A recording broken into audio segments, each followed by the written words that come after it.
जंगल में पुरानी लड़ाई। बहुत समय पहले की बात है। सुनहरी वन नाम का एक विशाल जंगल था, जहाँ जानवर आपस में बोलते हुए थे।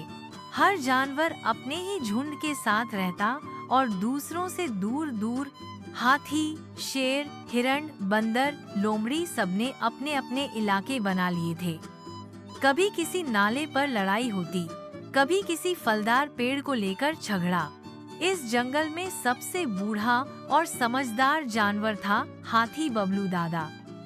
वह शांत था, लेकिन अंदर ही अंदर जंगल की हालत से दुखी था। एक अजीब खतरा। एक दिन दूर पहाड़ों से एक झुंड आया भेड़ियों का, जिनका नेतृत्व करता था भयानक काला नाग नाम का तेंदुआ। वह जंगलों पर कब्जा करके खुद को राजा बनाना चाहता था।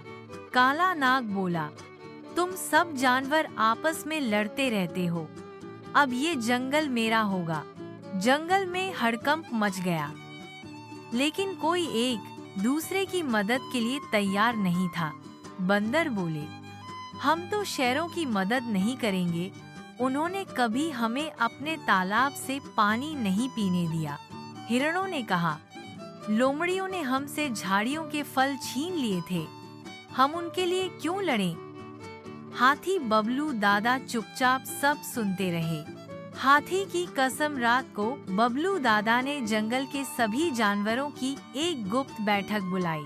अगर हम एकजुट न हुए, उन्होंने कहा, तो यह जंगल हम सबका नहीं रहेगा।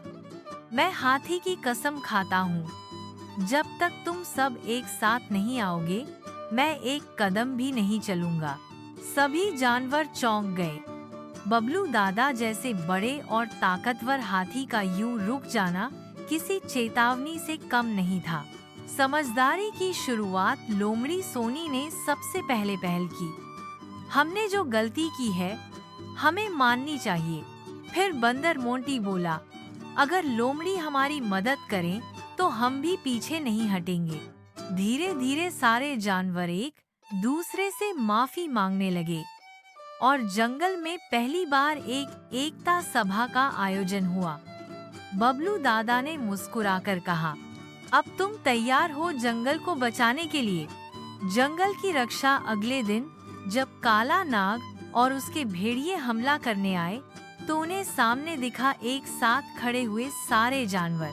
हाथी आगे बढ़े, शेर गरजे, बंदर पेड़ों से लटककर पत्थर फेंकने लगे, कौ ने ऊपर से चीखें मारकर दुश्मनों को भ्रमित किया और लोमड़ियां तेज चालों से भेड़ियों को घेरने लगीं। काला नाग हैरान था, ये कैसे हुआ?